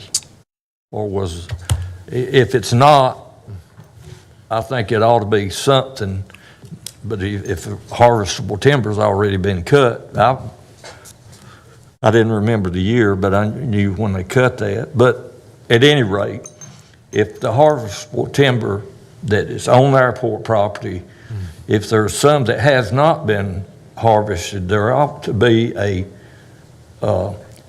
buffer. I can't tell you exactly how much it ought to be, but there should be one. But there was no, after they logged the timber, there wasn't any grading other than log trails, right? Was it? Just a haul road. We didn't want to go, we went off of Lansing Road, and you can see here that if you're not familiar with Brushy Fork Creek, it runs along the property here, and you can sort of see we did not want to still keep a little bit of buffer between the neighbors as well as the creek, and that's what we did. Commissioner Kaplan, you could go out there and check that for us and report back. Would you do that? I'd love to. Okay. Mark, why don't we go, what is the responsibility of Winston-Salem and their stormwater fees and the stormwater department? I knew you were going to ask that question. I should Yeah, have I've been asking for a while. This is not my specialty. I know we're one of the top payers in the county. Yes. I wish they'd come out and fix it all.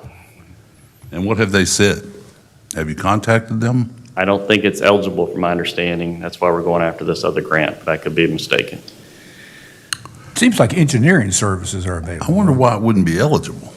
If I could interject, Mr. Kaplan. I talked to the stormwater program at the city, and the fellow told me that they used to do some mitigation efforts, but now they can't for private property. And so in this instance— They got an exemption in the law last year in the legislature to deal with private property. And you know that Angela Carmen had been trying to look into that, and it seemed like they could not work on private property. Can we have them come to us next week and explain to us why they're not going to offer funds through stormwater fees that we've been paying nearly $500,000 a year for? I'll reach out and see if I get somebody here. Thank you. Is the erosion on the east side of the creek, or the both sides of the creek, or more on the Both sides. west side of the creek? I believe both sides. Yeah, and I think it's useful to, I mean, the truth of the matter is we've had just unbelievable rains. I mean, the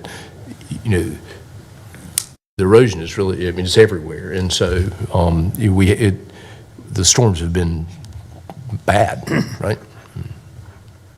Those property lines for those neighbors, and we saw the pictures, is their property line to the middle of the creek or? We didn't have it surveyed. Did not. It seemed like the creek went back and forth along the property line. They did not have a survey to point out how much of their property has gone down the street? No.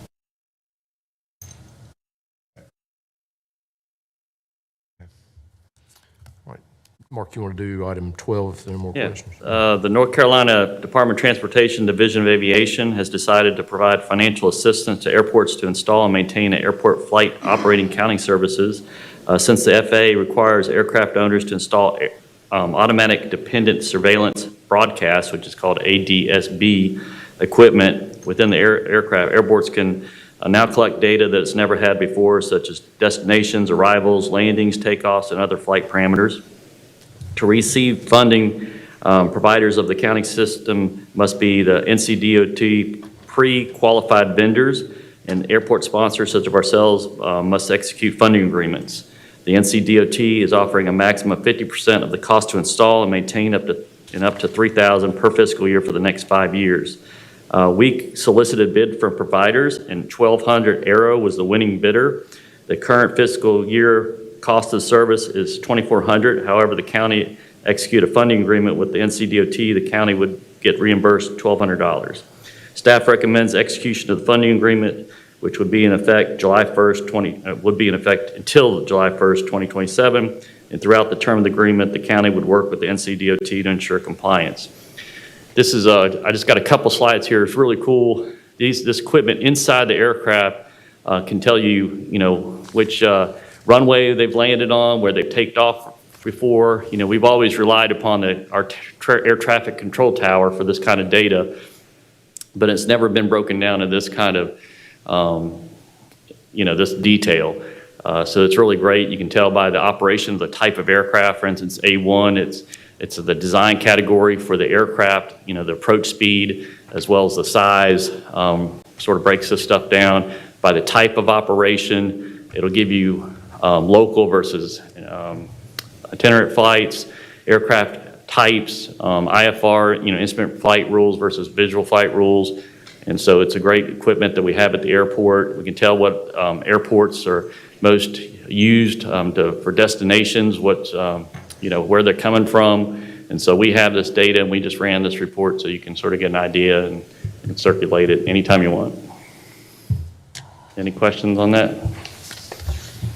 All right. Great, Mark. All right, item 13 is also its contract matter, but it shares its resolution authorizing execution of an application and conveyance agreement between Forsyth County and the City of Winston-Salem, acting through the City County Utility Commission for a corporate hangar project at Smith Reynolds.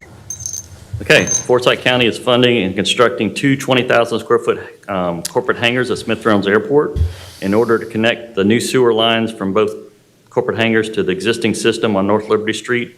The City County Utility Commission is requiring the county to execute an application and conveyance agreement.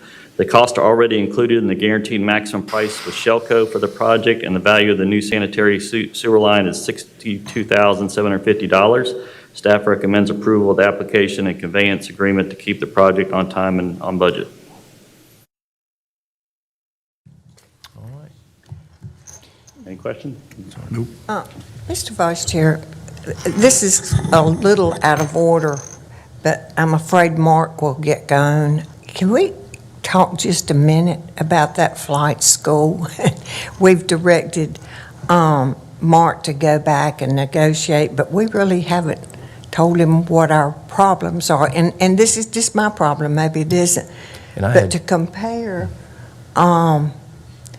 his flight school to Forsyth Tech, to me, is apples and oranges. I don't see the comparison. Yeah, if I could add, I debated on whether saying anything, but during Mr. Mount's presentation, he stated that Forsyth Tech's letter supported supporting the same terms for him that Forsyth Tech had. And Janet Spriggs apparently was watching or called me, but she texted me and she said, as you know, my letter only addresses my support for the flight school being located adjacent to the aviation center. That letter does not, she was concerned, that letter does not say what Mr. Mount said it said. And so she wanted me to convey that to you. And, it's probably bad,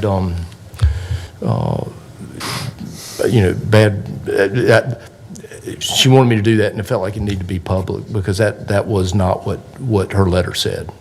I mean, you would have seen it if you read it, but anyway. Well, I'm sorry I didn't speak up sooner, but I just think we've directed you to negotiate, but none of us have said to you, anything, but that's my problem. I don't know about the other commissioners. But I don't think there's any comparison between what the lease should be comparing Forsyth Tech and comparing his flight school. I understand. And that's why we came to an impasse and we brought it to you as a discussion item. And I think things are moving back again. We both parties are trying to come to agreement. Thank you. Well, it sounded like you were identifying some possible issues. And it just seems to me probably as I heard you, it seems like the ramp rate kind of issue that's what, MR Holdings has, that's what you have over at Signature. I mean, seems like from that standpoint, the 40-cent lease rate there that's the way that ought to be. Right. I mean, that's what everybody's treating about fair and reasonable. That's fair. As far as the 4,000 square foot building piece, I probably could care less about that. It's a minor piece of, whether it's 27 cents or 40 cents is a And I think matter of David very came around, when he saw that number, $43 a month, it was very little, and I don't think he had a problem with that. The problem is linking the ramp to the building. If we give him a longer-term lease on the building, he wants to make sure that the ramp is available for him in the future. And I don't want to have the ramp locked up for that because we can't help with funding and things like that in the future for restoration. And that's why I look forward to working with Dudley and Gordon on And that. the irony is I know, he wants that control over it, but that ramp space, we want him to have as many airplanes at that flight school as that. If he needs more ramp space, boy, we will get him all the ramp space he ever needs, and he'll have it as long as, that flight school's there. And I mean, we are aligned completely around wanting to make sure that he's got adequate ramp space. Now, does he need it exclusively tied up? His sense is he needs it exclusively tied up for a long period of time. I think he's coming off the space a little bit because he doesn't want to. We want him to have as much ramp space as he can have, too, because there's airplanes need to be there. So, yeah, I thought that part made sense. And it seems to me that the term issue is not as big an issue for me on that part. But I think that the consistency and fair on the 40 cents and the terms for the ramp make perfectly good sense. The building, as you say, is not much difference, but the term probably doesn't bother me as much.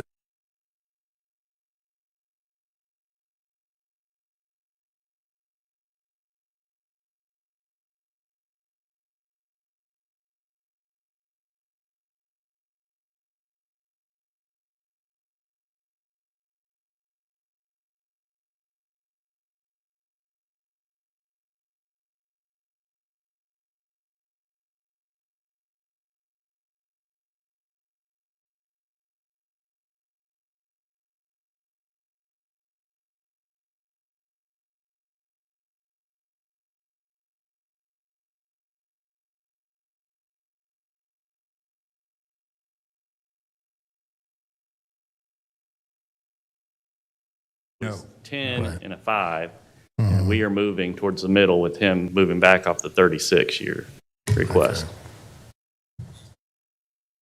And the final arithmetic question, he mentioned $200,000. That's in reference to what?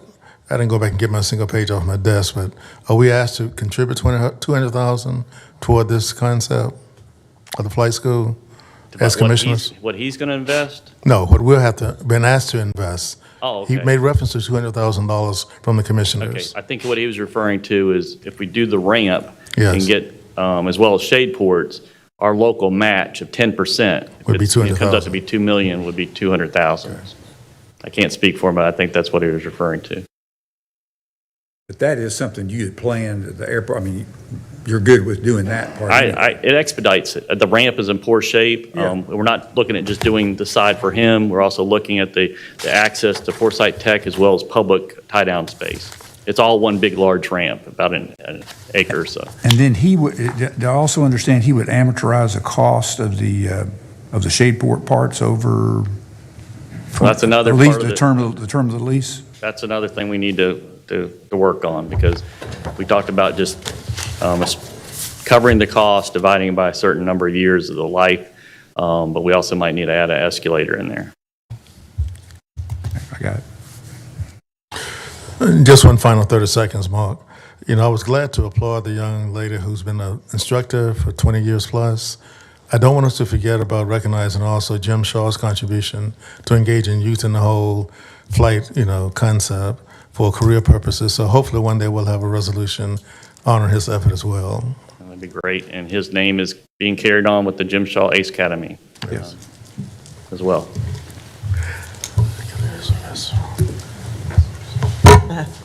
All right. You've got the board. Is there anything No, I'm ready to further? Do sneak you feel out. pretty comfortable with the guidance? Because you will be bringing something back. Nope, just, I think the grant, that, we talked about 4 board options or actions. I think the grant, we all agree that that'd be good. And then I think we could possibly work with the attorney's office to expedite a ground lease for the building, if we can come to those terms. And then the other stuff we can work on as well. But, yep. Yep. It's a great project. We just got to get. Well, I think they've been doing the best they can for a while. So I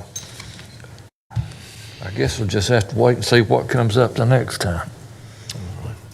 Very good. Well, I appreciate doing it. I think the format today, doing it in a discussion item, we were heading towards an agenda item that we were having difficulty putting together because we weren't sure, frankly, where everybody was. And we'll try to get something as close to a firm agreement in an agenda item as quickly as we can, because time is of the essence. And the thing I see coming at us is he really needs to be out of that building he's in time for construction. He overstayed the lease. We brought it back. I think it ends in November, into November now. And so We already extended it twice. yeah, This'll be a and so third we've time. got another one of those, but we've got to be super cautious about it not jeopardizing the terminal project. And you heard him say that he doesn't want to move twice. I do not see where a move twice. I do not see where he could get this constructed in time for us, and so we have that issue out there as well. And so. And I'd just like to point out that, as Mark said earlier, when the flight school moved into the air cargo building, we knew at that point that it was slated to be torn down. And so we put that in the lease. It's going to be torn down. And so that issue has been out there for 2 years now. And the terminal project is coming along. It's still a few months out, but that building needs to be empty before that project can begin, because the building is slated to be demolished. And if it's not empty, there's some potential penalties that the county will have to pay for slowing down that project. A lot coming at us. A lot of good things. Just There's a gotta get them all lot. to line up. Good luck, Mark. Very good. Thank you, Martin. Agenda item 14 is a resolution awarding a contract to provide security access control and video surveillance at the new courthouse, which project is moving along very fast and very smoothly. And James Anderson is going to talk to you about this component of it. Good afternoon, Mr. Chairman and Commissioners. The item before you is a resolution to award a contract to A3 Communications Incorporated to provide access control, video surveillance, and security systems at the new courthouse. The project was publicly advertised for bid by City County Purchasing, with 9 firms attending the mandatory pre-bid meeting on August 17th. On August 24th, we received 4 bids. A3 Communications was the low bidder with a base bid of $859,497.95, with a bid alternate for the Verkada system of $358,048.76. The next low bidder was KNC Technologies with a base bid of $978,595.78. They declined to bid the Verkada alternate. The third low was Affinity Systems, doing business as Security 101, with a base bid of $994,286.77, and they bid $711,000 $954.05 for the Verkada alternate, and the highest bid received was from Strategic Security Solutions at $1,024,776.45, and they declined to bid the Verkada alternate. $3.3 million has been budgeted for technology and security needs at the new courthouse. It's the recommendation of General Services and MIS to award a contract to A3 for the base bid, plus the Verkada alternate, and a contingency for execution of change orders in an amount not to exceed $50,000, for a total contract amount not to exceed $1,267,546.71. The Verkada system has several advantages over the base bid system. The top two advantages are, one, that it's a cloud-based system. So this means that we do not have to purchase physical server hardware that would reside here at the county. That has an initial cost savings of approximately $500,000, plus an additional maintenance cost of $24,000 in years 6 through 10. Comparing the 10-year cost of the two systems, we're looking at $630,679 for Verkada versus $888,678 for the base bid system. So it'd be a net savings of approximately $258,000. And then the second main advantage is the AI analytics that's built into Verkada. So this includes facial recognition. You can select particular areas of a field of view in a camera for motion, and also the ability to search for vehicles or individuals based on physical appearances. So if, say, something happens with somebody in a red shirt, you can go into the system, search for somebody in a red shirt, and it's going to show you all the camera footage from a particular time period that somebody in a red shirt passed in front of the camera. And so that will greatly speed up the time for staff whenever we have to go back and pull footage, that they can input those parameters and it'll spit out just like that what we're looking for, versus somebody sitting down literally just watching hours upon hours upon hours of video to figure out what happened and when it happened. And then also with the analytics, we can upload a photo of an individual into the system and say that there's somebody has made a credible threat against a judge or the DA.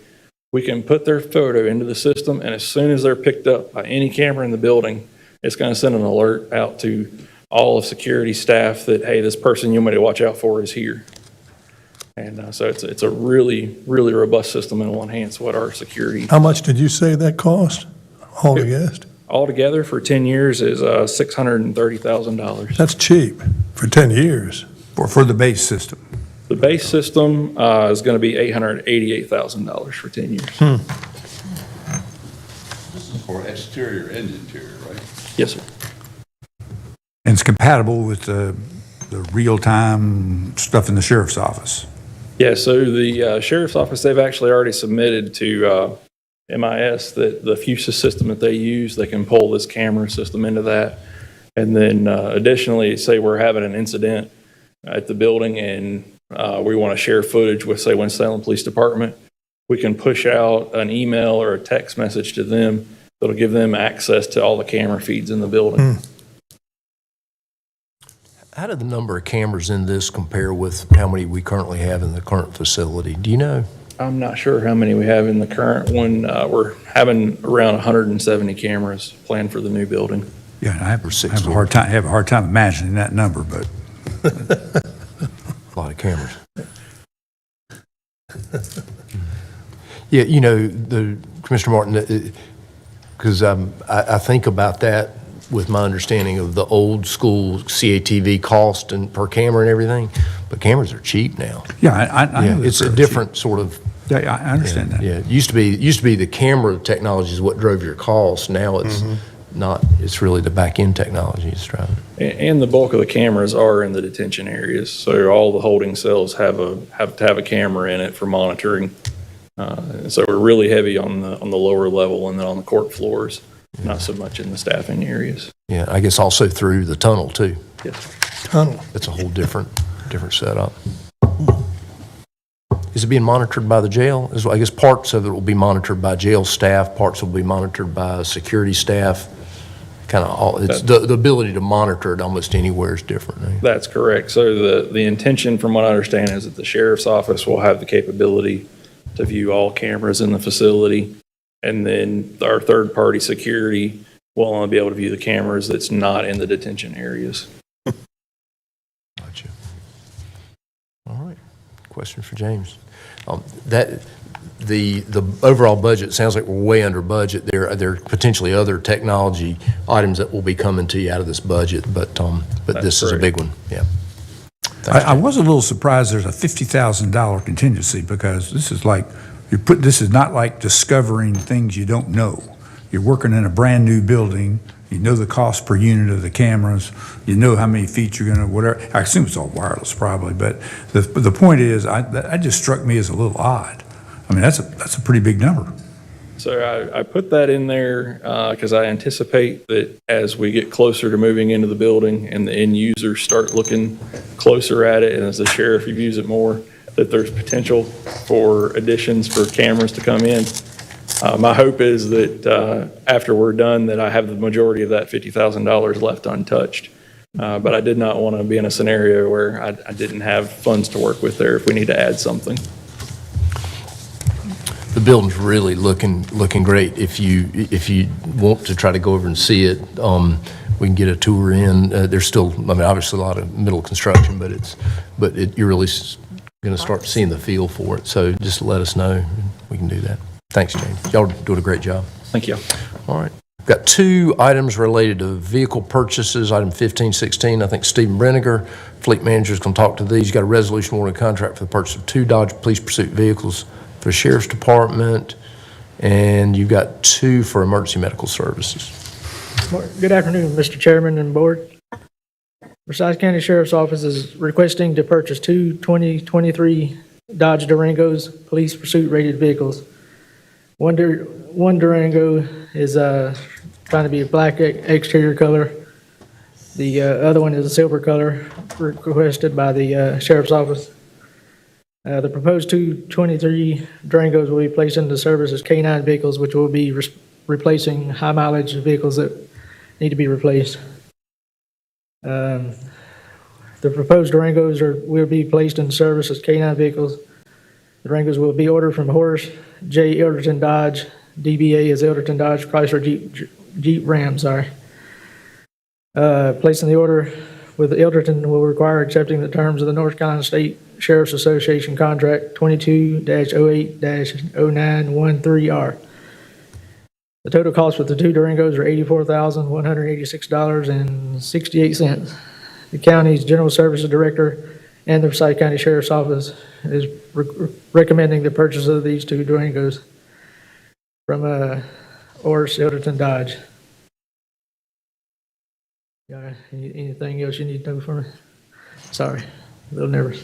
Could I ask you a question? I mean, Sure. It's a very small total in comparison to other money we've been talking about, but one of the options on that second car was a silver paint color upgrade. Why would we need an upgrade in paint? I asked the Sheriff's Office to be here to answer that question, but as far as I know, that's just what they requested, one silver and one black. I'm not sure exactly why the different colors, but I can get that back to you. Yeah, let's try to get some determination of that. All right. You want to go ahead and do the EMS vehicle? Yes, sir. All right. The Forsyth County EMS Service is requesting to purchase 2 23 Dodge Durangos. Both Durangos will be white, V6 PPV police pursuit rated.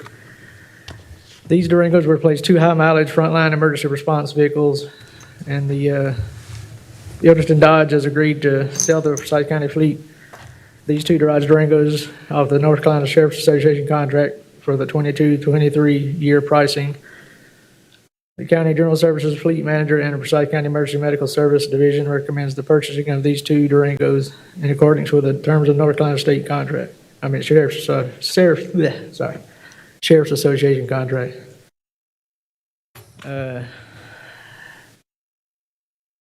They also have an immediate need because one of the vehicles that's going to be replaced has some major transmission problems, and it's got like 200,000 miles on it. So we're going to be short one vehicle just for a short time.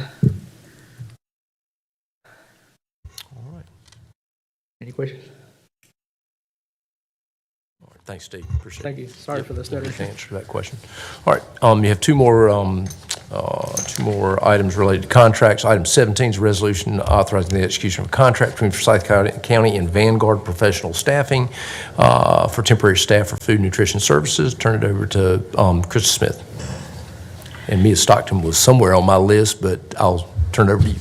Yes.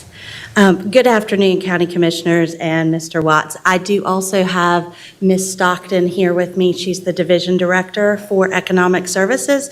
So if at the end of my presentation you have any programmatic questions, she'll be available to answer those, and I can answer any of the money or contract questions that you guys have. We're before you today to request your approval to move forward with a sole source contract with Vanguard Professional Services, Staffing Services, to provide merit-based staff to assist with processing food and nutrition services cases, otherwise known as food stamp cases. Some background on this. On September 22nd, 2022, the County Commissioners voted to approve a budget amendment submitted by DSS entitled "The Amendment to the Pandemic Response Special Revenue Fund to appropriate Supplemental Nutrition Assistance Program ARPA funding to the Forsyth County Department of Social Services in the amount of $298,018. This is 100% federal funding. The North Carolina Department of Health and Human Services provided this additional ARPA funding to a subset of eligible counties in the state that are experiencing challenges with meeting FNS timeliness for application and recertification processing amidst the increasing workload and workforce shortages. The funding is time limited. There's an urgency to meet our timeliness demands and the increased volume of FNS applications and recertifications that we're seeing. The DSS is seeking to enter into a contract in the amount of $100,000 to cover the remainder of this fiscal year and extend through the end of fiscal year 2024. In your attachments, you'll see a letter from the North Carolina Department of Health and Human Services dated February 17, 2016. At the top of the second page, DHHS lays out the requirements for local county DSS agencies that temporary staff may be used for interviews and certification functions only if the employee is classified as meeting merit-based requirements that are outlined in the letter. In short, this means that they must be employed directly by another DSS agency in the state. Vanguard Professional Staffing is an organization that has an established relationship with Forsyth County DSS for the provision of specialized staffing that meet these policy requirements from North Carolina DHHS. Vanguard has a current pool of specially trained staff who meet these requirements. Additionally, Forsyth County DSS is aware that Vanguard is being used currently for the same purpose by Mecklenburg County, Wayne County, Wilson, and Pitt counties. Also, we did find out that Craven and Pasquotank have leveraged Vanguard as well for short-term staffing for this same purpose. They have closed their contract now. At this time, Vanguard Professional Staffing is the only known provider of available merit-based staff eligible to work in the NC FAST system, which is the system we process the applications in. Forsyth County DSS is seeking board approval to utilize this company as a sole source provider of food and nutrition services eligibility workers who meet this criteria as required by NCDHHS. We are respectfully requesting your approval of this contract as a sole source vendor, and we are available for any questions you have at this time. Thank you. All right. Great job, Krista. Thank you. Thank you. All right. And Mia, you're off the hook. So that's good. All right. Sharita Sutton's going to come back up. She's going to talk about an interlocal agreement between Forsyth County and the Winston-Salem Forsyth County Board of Education for the comprehensive school public health nursing services for medically fragile and special needs.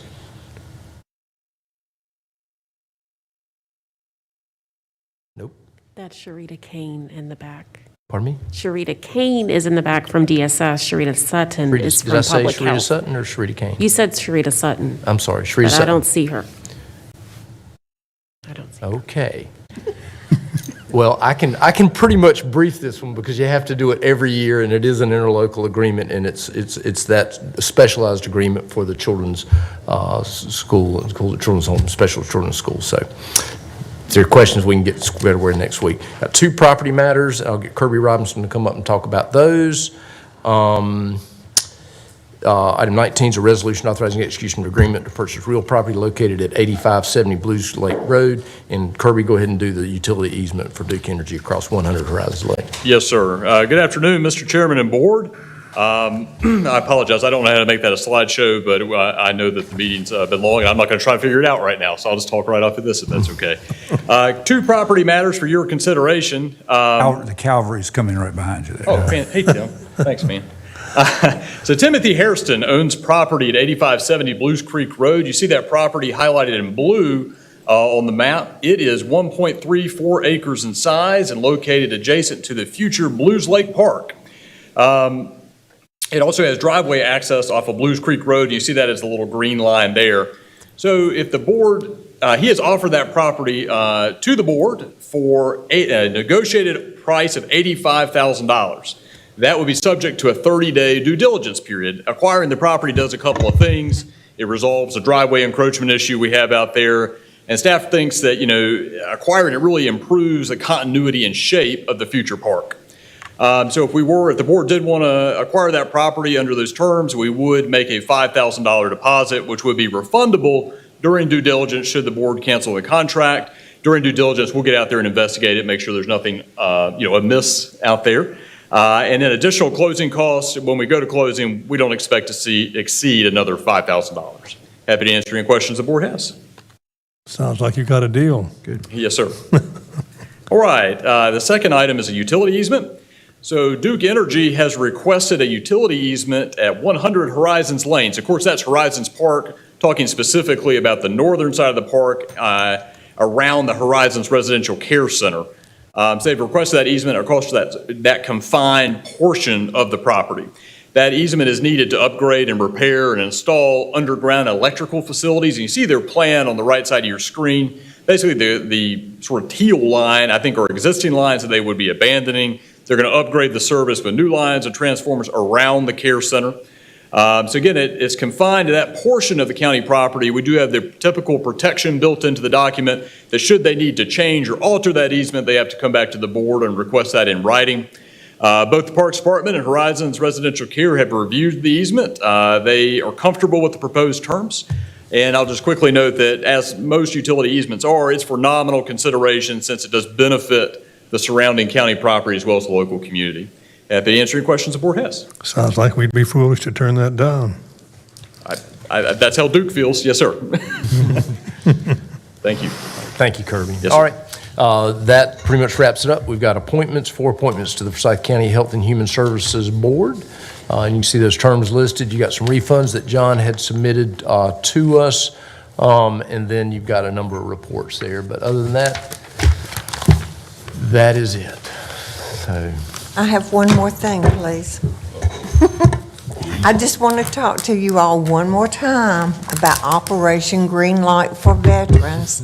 I purchased a green light bulb this week at Lowe's Home Improvement on Haynes Mall Boulevard. You have to go to the Christmas department. You can also go online of Lowe's Home Improvement and order them over the internet. But please, please, everybody go purchase a green light bulb so that we can say thank you to our veterans, November 7th through the 13th. Is that one of them in your hand? That's one Would of you my- give that to me and I will No, have to sir. pay it?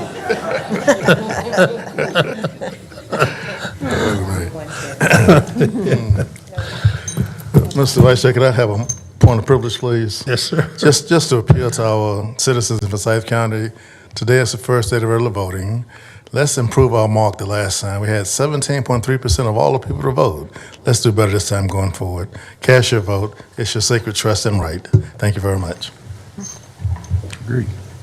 Mr. Kaplan? I have nothing. Move we adjourn. Mr. Kaplan moves we adjourn.